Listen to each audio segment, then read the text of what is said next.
Welcome to PJ education PGTRB exam Tamil eligibility டெஸ்ட்டுக்கு 10ஆம் வகுப்பு பாடப்புத்தகத்திலிருந்து ஒரு பகுதியாக வீடியோவாக பார்த்துட்ருக்கோம். இந்த வீடியோவில் இயல் 6 சிலப்பதிகாரம் பார்க்கலாம். இதை இயற்றியவர் இளங்கோவடிகள்.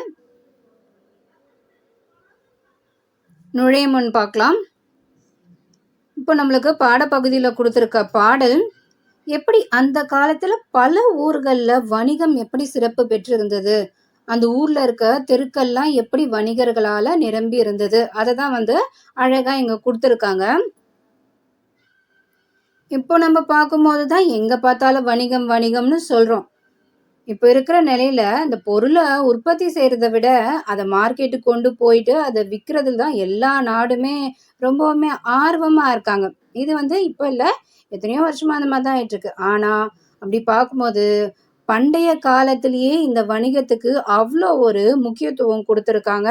அதை தான் நம்ம இலக்கியங்கள்லையும் நிறைய பார்த்துருக்கோம். இந்த சிலப்பதிகார பாடல்லையும் நம்ம பார்க்க போகிறோம். இதில் மருவூர் பாக்கம் அந்த ஊரை பற்றின சில வணிக தொடர்பான அந்த தெருக்களை தான் இங்கே அழகாக காட்சிப்படுத்தி இருக்காங்க. பார்க்கலாம். இப்போ பாடல் பார்க்கலாம். மருவூர் பாக்கம்.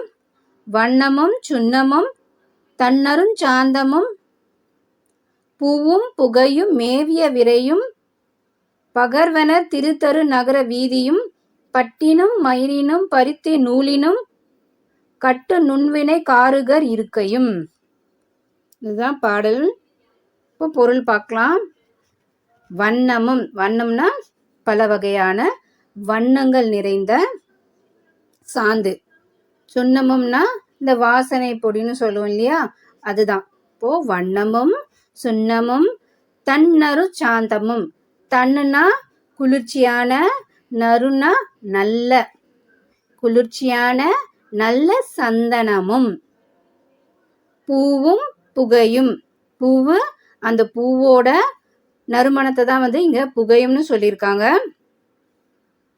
மேவிய விரையும், இதெல்லாம் கலந்த ஒரு பல்வேறு வகையான நறுமணங்கள் அங்க இருந்தது. எந்த ஊர்ல? மருவூர் பாக்கத்துல. என்னென்ன மாதிரியான நறுமணங்கள்?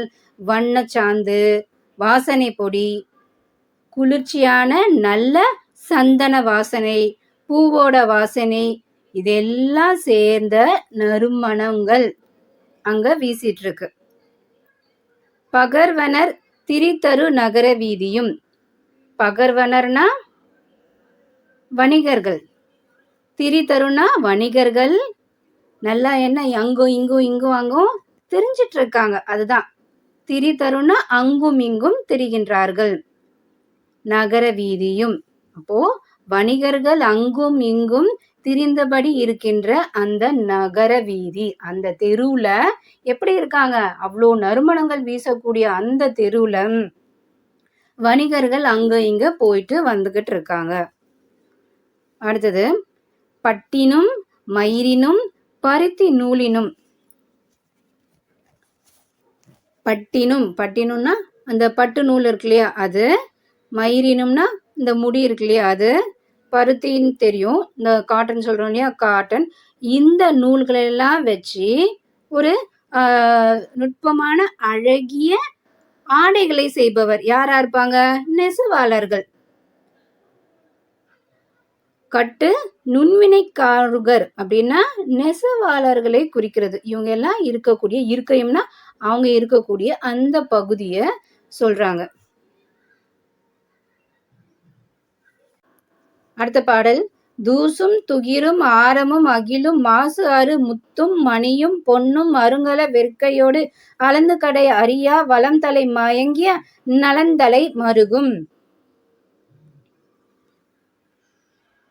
தூசுனா பட்டு, துகிர்னா பவளம், ஆரம்னா இந்த பூமாலை கழுத்துல போடுவாங்களே அது, அகிலும்னா தைல மரம், நறுமணம் தரக்கூடிய அந்த தைல மரம், இதெல்லாம் நிறைஞ்சிருக்கு. மாசு அரு முத்து, மாசுன்னா அந்த குற்றம் சொல்லுவாங்களா, குறைன்னு சொல்லலாம், குறையே இல்லாத முத்து, மணி அந்த மணி கற்கள் சொல்றாங்க, பொன் தங்கத்தை குறிப்பிடுறாங்க, அருங்கல வெறுக்கையோடு அளந்து கடை அறியாம். அருங்கலன்னா விலை மதிப்பற்ற, வெறுக்கைன்னா செல்வம், அளந்து கடை அறியா. இந்த மாதிரி விலை மதிப்பற்ற செல்வங்கள் நிறைந்த அந்த கடைகள்லாம் அங்க இருந்திருக்கு. என்னென்ன வித்திருக்காங்க? பட்டு, பவளம், பூமாலை, இந்த தைல மரம், அடுத்தது முத்து, மணி, பொன்னு, இந்த மாதிரி விலையே மதிக்க முடியாத அளவுக்கு நிறைந்த செல்வங்கள் நிறைந்த அங்க கடைகள் இருந்திருக்கு. வளம் தலை மயங்கிய நனந்தலை மருகும். வளம் தலைனா வளங்கள் நிறைந்த, நலந்தலைனா பெரிய அகன்ற தெரு. அங்க எங்க மருவூர் பாக்கத்துல இவ்வளோ அழகான தெருக்கள் இருந்திருக்கு. காழியர் கூவியர் கல்நொடை ஆட்டியர் மீன்விலை பரதவர் வெள்ளுப்பு பகருனர் பாசவர் வாசவர் பல்லின விளைஞரோடு ஓசுனர் செறிந்த ஊன்மலி இருக்கையும்.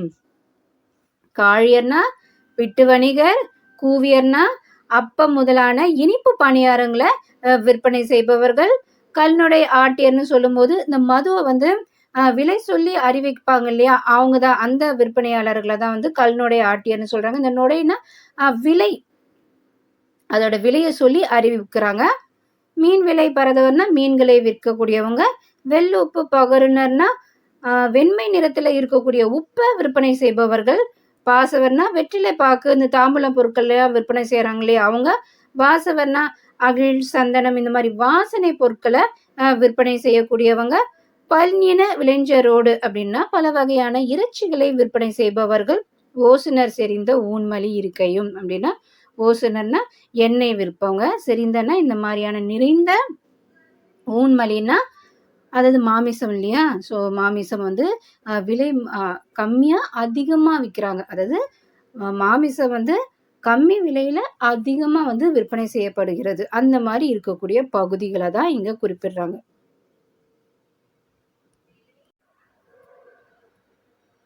அடுத்தது பார்க்கலாம். கஞ்சக்காரரும் செம்பு செய்குனரும் மரம் கொள் தச்சரும் கருங்கை கொள்ளரும். கஞ்சக்காரன்னா இந்த காந்தம், களிம்பு இதெல்லாம் தயாரிக்கக்கூடிய தொழில் செய்கிறவங்க. அடுத்தது செம்பு செய்குனரும்னா வெண்கலம், செம்பு, இந்த உலோகத்தெல்லாம் வச்சு பல்வேறு வகையான பொருட்களை உருவாக்குறவங்க. மரம் கொள் தச்சரும்னா மரத்தச்சர், இந்த மரத்தால் செய்யப்பட்ட ஃபர்னிச்சர்ஸ்லாம் இருக்கு இல்லையா அது.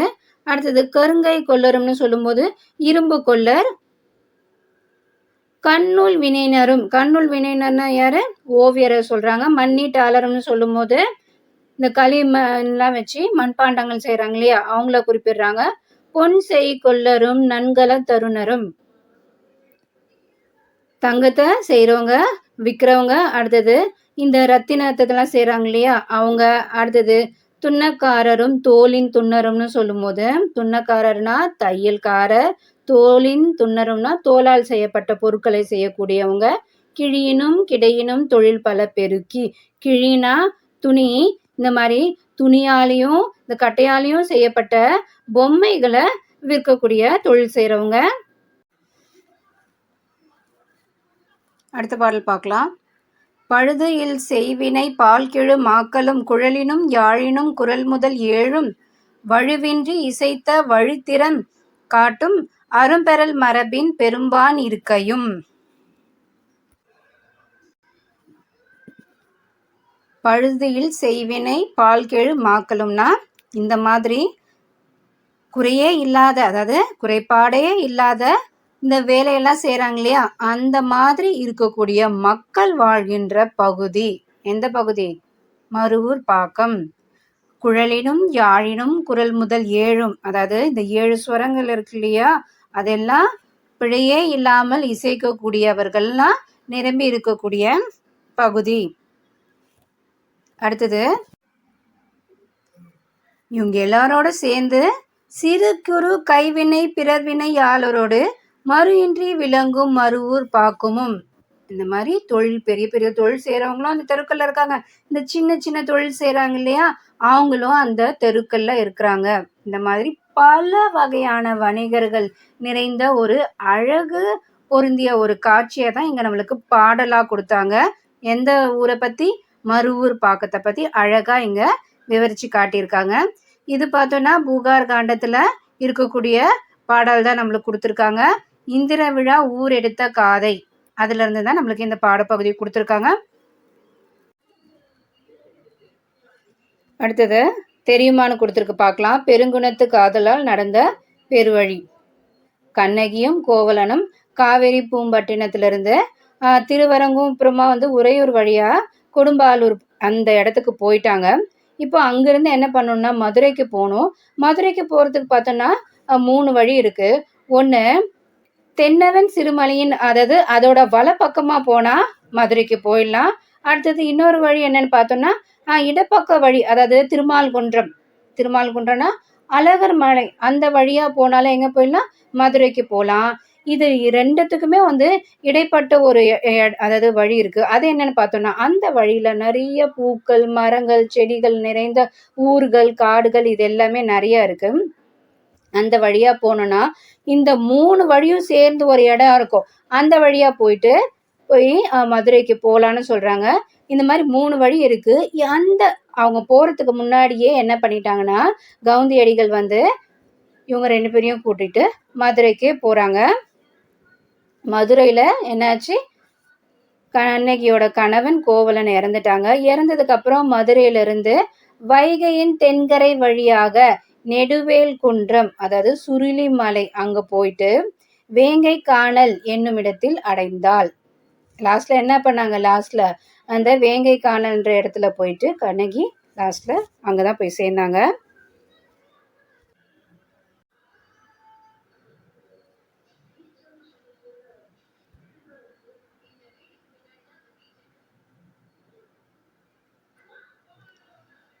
அடுத்தது உரைப்பாட்டு மடை, உரையிடையிட்ட பாட்டுடை செய்யுள். வயலுக்கு நீர் பாய்ச்சறதுக்காக இந்த வாய்க்கால் வழியா போகுது இல்லையா, அதுதான் என்னன்னு சொல்லுவோம், மடைன்னு சொல்லுவோம். அதே மாதிரிதான் செய்யுள்ன்ற வயலுக்கு நீர் எப்படி பாய்ச்சுறாங்க, உரை நடை மூலியமா அந்த நீர் பாய்ச்சுறாங்க. அதனாலதான் இது என்னன்னு சொல்றாங்க, உரையிடையிட்ட பாட்டுடை செய்யுள்னு சொல்றாங்க. இன்னும் கிளியரா சொல்லணும்னா உரைப்பாட்டு மடை அப்படின்னா சிலப்பதிகாரத்துல இருக்கக்கூடிய தமிழ் நடையை தான் என்னன்னு சொல்றாங்க, மடைன்னு சொல்றாங்க. இதே அந்த உரைநடை பாங்குல தான் இப்ப நம்மளுக்கு இந்த சிலப்பதிகார பாடல் இருக்கு இல்லையா, அது எப்படி இருக்குன்னா பாடல் உரைநட வழியில தான் இங்க கொடுத்துருக்காங்க. அதனாலதான் இது என்னன்னு சொல்றாங்க, உரையிடை இட்ட பாட்டுடை செய்யுள்னு சொல்றாங்க. செய்யுள் உரைநடை பாங்குல இருக்கு. அடுத்தது நூல்வெளி பார்க்கலாம். சிலப்பதிகாரம் 50 காப்பியங்கள்ல ஒண்ணு. இத முத்தமிழ் காப்பியம், குடிமக்கள் காப்பியம்னு சொல்லுவாங்க.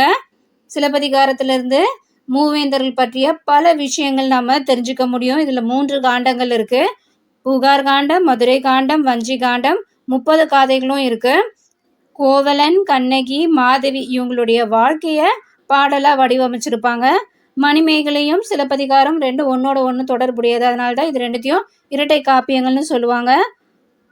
சிலப்பதிகாரத்தை இயற்றியவர் இளங்கோவடிகள், இது நம்மளுக்கு தெரியும். இவர் சேர மரபை சார்ந்தவர்.